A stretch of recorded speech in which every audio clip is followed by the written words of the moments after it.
Hello everyone. So in the last video we had a brief discussion on the introduction to semiconductors, okay, and energy band diagram, which is basically very much important for this particular subject. Okay, so today we'll be moving on to the semiconductor materials portion. Okay, we'll be having a brief discussion on this particular semiconductor materials. Okay, so semiconductors, as we have already seen, basically the semiconductor materials are those materials which are having conductivity level in between that of an insulator and a conductor. Okay, so the two common basically semiconductors which are frequently encountered are basically your germanium and your silicon. Okay, germanium and silicon are the two most common common elements which are basically semiconductor in nature. Okay, so the semiconductors basically can be of two types. Okay, first one is basically your intrinsic semiconductors. Okay, intrinsic semiconductors are basically your pure semiconductors. Okay, that means your crystal basically consists of just one particular atom, which are basically arranged in some repetitive arrangement. Okay, in order to form the crystal like this. Obviously, some impurity will be present, but that impurity will be very much less. Okay, it's practically impossible to have completely pure crystal. Okay, but as far as purity is concerned, we'll be having this particular intrinsic semiconductors. Okay, so what happens in case of intrinsic semiconductor is there is basically, suppose we are considering silicon we are considering silicon crystal. Okay, so what happens in case of silicon crystal is that we are having a silicon crystal, okay, which basically consists of 4 valence electrons. Okay, this is basically a silicon atom. Right now will be not considering the entire atomic structure, will be just representing the atom by this circle, and inside the circle will be writing down the name of the element, which is or the rather the symbol of this element, which is basically Si for silicon. Okay, and we'll be drawing the 4 valence electrons. Okay, just the 4 valence electrons. Okay, so what happens in case of a silicon crystal is that it basically consists of 14 electrons. So as a result, it outermost basically shell consists of these 4 electrons. Okay, in a silicon crystal, many such silicon atoms basically are present. Okay, which are basically arranged in some repetitive arrangement. So what will happen is, in order to complete its octet, okay, that means in order to have 8 electrons in its outermost shell, it will form covalent bond with the nearby 4 silicon atoms, somewhat like this.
This basically represents the covalent bonding.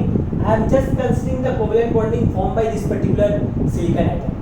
Okay, I am just considering the covalent bonding which is basically formed by this silicon atom. Similar way, this silicon atom will also form covalent bonding with the nearby 4 silicon atoms. One is already been formed with this one. The remaining 3 electrons will be formed by remaining 3 nearby silicon atoms.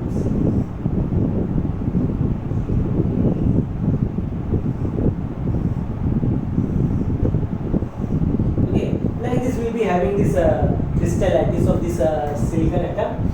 Okay, rather the silicon crystal. Okay, so you can, this type of semiconductors are basically called intrinsic semiconductors or the pure semiconductors. Okay, as you can see that it basically consists of just the silicon atom. Okay, it basically consists of the silicon atom. Okay, now at T is equal to 0 Kelvin, these electrons are basically bounded to this nucleus. As a result, these electrons are not free to move. As a result, this silicon crystal will basically act as an insulator. Now as I increase the temperature, okay, as I increase the temperature, what happens? The electrons, say suppose if I consider this particular electron only, what will happen? As I increase the temperature, this particular electron will gain sufficient energy, okay, thermal energy, and after gaining some sufficient amount of thermal energy, what will happen? This electron will get free from this thermal bonding, from this covalent bonding, and it will move on to the conduction band and become free to move. As a result, the electrons will be available for the conduction of the electrons. Okay, so as a result, its conductivity will basically increase. Now, as an electron basically moves from this valence band to the conduction band, basically a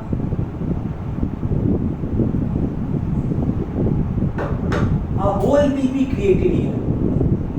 Okay, this hole is nothing but an absence of an electron. Okay, this hole, okay, we are representing electrons by this shaded circle, okay, and this one by an unshaded circle. This hole basically represents the absence of an electron. Okay, it basically represents the absence of an electron. Okay, so as soon as this electron becomes free and moves to the conduction band after getting sufficient amount of energy, okay, and a hole will be created here. Okay, this hole basically represents the devoid of an electron, lack of an electron. Okay, and as a result, this basically represents what does this represent? Basically, this represents that it's basically a positively charged particle. Okay, there is an absence of electron. Okay, absence of electron basically represents that will be considered that this is basically a positively charged particle. Okay, which is moving in the opposite direction as that of an electron. Okay, so this particular absence of an electron is called a hole. Okay, this is basically called a hole. Okay, so what happens in case of a semiconductor is that in case what was the case in case of a conductor? In case of conductor, your only electron helps in the flow helps in the conduction. Okay, only electron flows in case of a conductor, but in case of a semiconductor, there are basically two carriers. What are those two carriers? First one is your electron, okay, the free electron which is present in the conduction band, okay, and at the same time holes are also being present. Okay, this hole also help in the conduction of the electrons, conduction of the current. Okay, these holes are also helping in the conductivity. Okay, so there are basically two carriers in case of a semiconductor. One is your electrons, another is your hole. Okay, now what will happen? The electron, which is basically moved on to the conduction band, okay, after emitting some amount of energy, they can come back again to this particular valence band and they can form a covalent bonding here. Okay, as a result, this hole is basically getting destroyed. Okay, so this is basically called your electron hole. This process is basically called your electron hole pair recombination.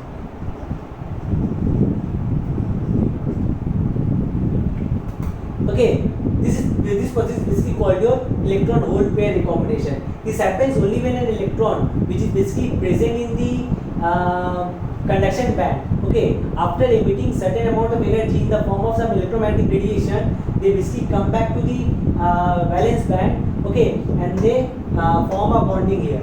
Okay, so this is basically called an electron hole pair recombination.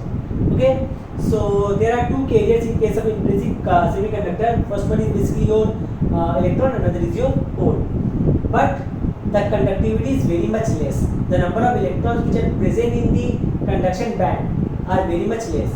So in order to increase the conductivity, okay, in order to increase the conductivity of the semiconductor, what is being done is some amount of impurities are usually added to this crystal lattice. Okay, some amount of impurities are added. This process of adding impurities is basically called your doping, and such semiconductors are basically called your extrinsic semiconductor, which is your second type of semiconductor.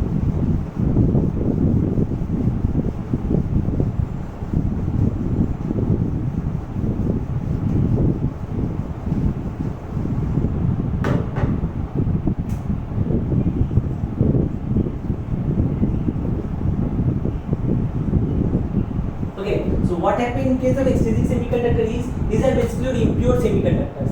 Okay, so in order to increase the conductivity of the semiconductors, some amount of impurities are basically added to the crystal lattice. Okay, the impurities which are usually added are either your trivalent impurities, that means they are having 3 electrons in their outermost shell, or pentavalent impurities. Okay, the trivalent impurities which are usually added to the pure semiconductors are your atoms of aluminium, boron, gallium or indium, whatever there can be many other. Similarly, the pentavalent impurities which are usually added are basically your phosphorus, arsenic, antimony. Okay, so these are basically the pentavalent impurities. So based on which impurity has been added to the intrinsic semiconductor in order to construct this extrinsic semiconductor, we are having two types of extrinsic semiconductor. First one is your p-type semiconductors, and another is your n-type semiconductors. Okay, so there can be two types, p-type semiconductors, and the second is basically your n-type semiconductors. So in case of p-type extrinsic semiconductors, your trivalent impurities are being added. Okay, in case of n-type semiconductors, your pentavalent impurities are being added. So this process of adding impurity to an intrinsic semiconductor to increase its conductivity is basically called your doping. Okay, and these impurities which are basically being added are called your dopant.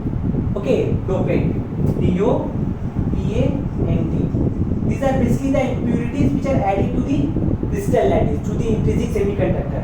Okay, obviously the dopant are very much less. It basically one atom are being added per millions of atoms of pure silicon atoms or pure germanium atoms. Okay, one atom of your impurities are basically added. Okay, but even one atom is added per millions of intrinsic atoms. Okay, still the conductivity increases to a very high value. Okay, as compared to your intrinsic semiconductor. So we'll be considering this next.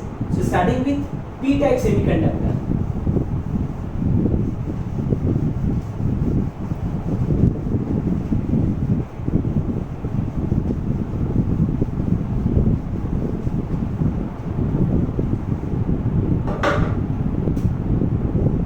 So starting with p-type semiconductor.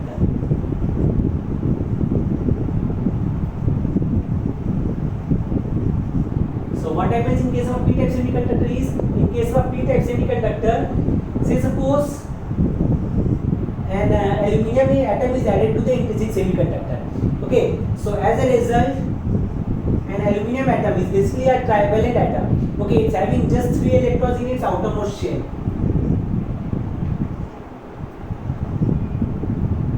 So it will replace one of the silicon atom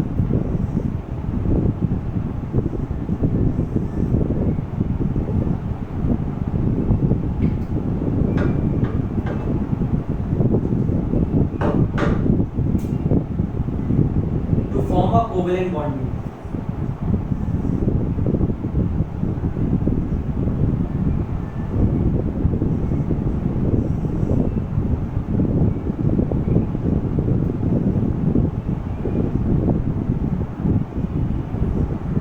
So as a result, you can easily see. Okay, so 3 electrons in the outermost shell of an aluminium atom has already formed bonding with the nearby 3 silicon atoms. Okay, but what about this bonding? Here you can see that here no electron is present. Okay, there is an absence of electron here. Okay, there is an absence of electron here, which is basically called your hole. Okay, a hole is nothing but an absence of electron. Okay, this hole, okay, this hole, the presence of this hole, okay, helps in the increasing the conductivity of the semiconductor. Okay, what happens in case of this p-type semiconductor is that electrons which are present here can easily flow from this point to this point. Okay, as the electrons are flowing from this point to this point, what is happening is that the electrons are getting started to flow. Okay, the electrons are flowing in this direction. As soon as the electron jumps from this position to this position, okay, here this energy level is not high. Okay, they are present in the valence band itself. Okay, so here the energy level is not much high. Okay, so as a result, what can happen is that this electron can easily jump from here to here. As soon as the electron jumps from here to here, electrons will be coming here, but a void will be created at this point. Okay, so your hole is also flowing, but this hole is flowing in the opposite direction as compared to the direction of the flow of the electrons. Okay, so for that reason these holes are basically considered as the carrier. Okay, but in this case your number of holes will be much more as compared to the number of electrons present. So as a result, in case p-type semiconductor, your holes are basically called your majority carriers, and electrons will be basically your minority carriers. Both the carriers are present here also. Okay, there are thermally generated carriers as well. Okay, electrons are, in this case your electrons are just thermally generated. Okay, electrons are thermally generated. Okay, if you provide if you provide heat to this particular say crystal, okay, electrons will gain sufficient amount of energy and it will move on to the conduction band. Okay, as soon as the electrons, say suppose this electron moves on to the conduction band, a hole will be created here. Okay, so the number of holes, you can see that an extra hole is present here. Okay, the number of extra holes will be equal to the number of impure atoms which are being added to this particular crystal. Okay, such impure atoms which are being added are called your acceptor atoms. Okay, here the impurities are basically called your acceptor atoms.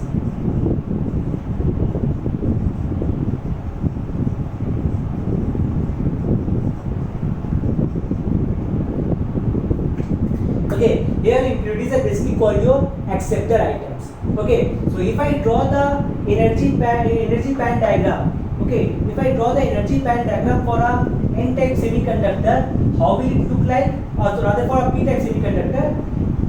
Okay, so this was basically your valence band, and this one was your conduction band. Okay, so basically allowable energy level is there. Okay, this basically level is basically called the acceptor level.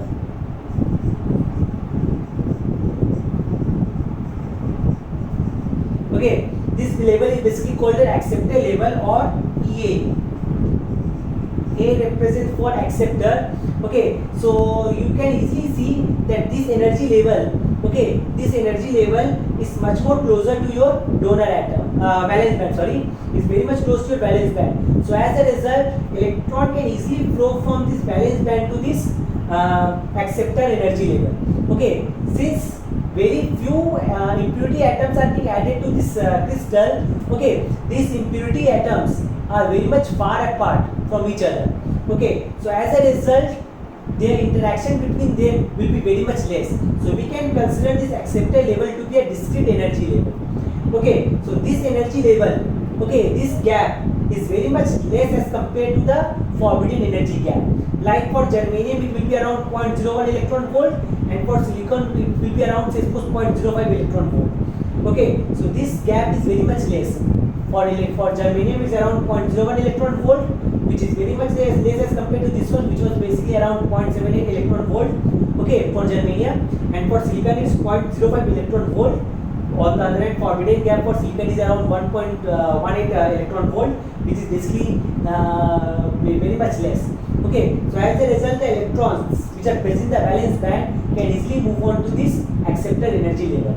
Okay, as a result, its conductivity is basically getting increased. Okay, but here the majority carrier will be hole. Okay, number of holes will be much more higher as compared to the number of free electrons. Okay, free electrons are basically thermally generated. Okay, if you provide the required amount of heat, they will get sufficient amount of energy and it will move on to the conduction band. As soon as it moves on to the conduction band, a hole will be created. Okay, but there are some holes which are present due to this particular aluminum atom as well, which are basically called your acceptor atoms. Okay, so this is basically the case for your p-type semiconductor. Similarly, we can have n-type semiconductors.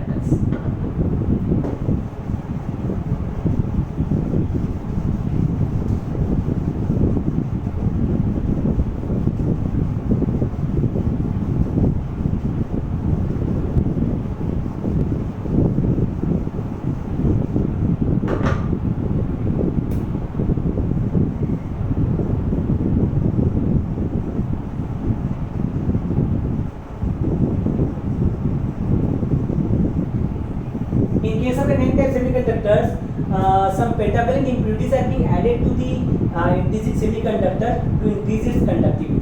Say suppose we are adding phosphorus atom. Okay, again one atom of impurity is being added per millions of atoms of pure intrinsic semiconductor. Okay, so say suppose we are adding a phosphorus atom. Phosphorus atom basically consists of 5 electrons in its outermost shell. Out of this 5 electrons, 4 will form the covalent bond with the nearby silicon atom.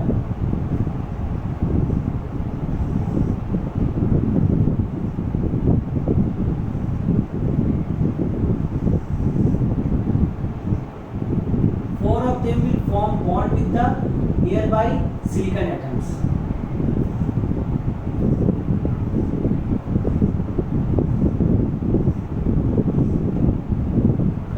Somewhat like this. But what about the fifth electron of this pentavalent impurity? Okay, this fifth electron is loosely bound to this particular atom. Okay, this fifth electron is loosely bound to this particular atom. As a result, this fifth electron can easily get free.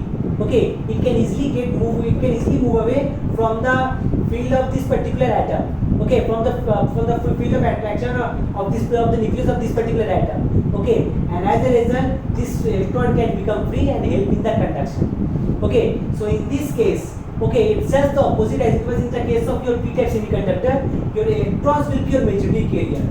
Okay, their electrons will be your majority carrier.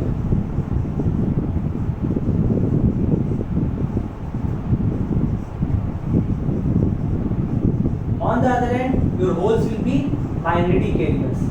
Both the carrier will be present, but number of electrons will be much more high as compared to the number of holes. Number of electrons will be much more high. Okay, each impure atom will contribute one extra electron. Okay, apart from the thermally generated electrons. Okay, if you if there are thermally generated electrons, suppose if I provide sufficient amount of heat and this electron gets free and moves on to the conduction band, then a hole will be created. Okay, so that is basically a thermally generated electron, but there are some extra electrons also which are being provided by this pentavalent impurities. So as a result, more electrons are present as compared to the number of holes. So these electrons are basically your majority carrier and these holes are basically your minority carrier. Okay, the energy which are being required by this fifth electron to get free is very much less as compared to the energy which are being required by these bonded electrons. Okay, so this allowable energy level of this free electron is basically called your donor level, and such impurity atoms, okay, such impurity atoms are basically called your donor atoms. Okay, such impurity atoms are basically called your donor atoms. In the previous case, the impurity atoms were basically called the acceptor atoms. Here it's basically called the donor atoms. They are donating the electrons. On the other hand, they were accepting the electrons. So for that reason, they were called acceptor and they are called donor. Okay, so if I draw the energy band diagram for this n-type semiconductor, okay, how will it look like?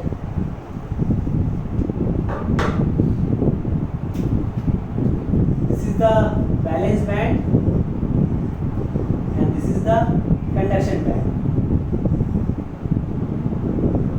Okay, and there will be some allowable energy level of this fifth electron, which are basically called your donor level.